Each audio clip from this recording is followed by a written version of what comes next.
ઠંડી લાગે ઊભો થા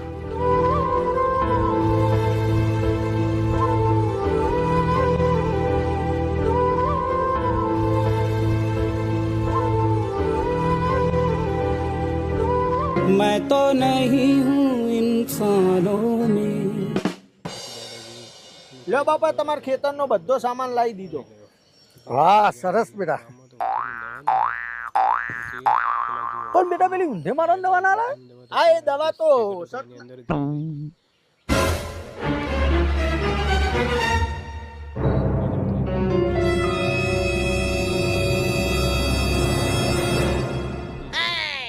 થયું ભાઈ ચિયા ખોપારાયો અને શર્ટ પહેરાયો મેં ઊંધેવની દવા પડી હતી તે બાપડો ભૂખ્યો હતો તે શરબત સમજીને પીજો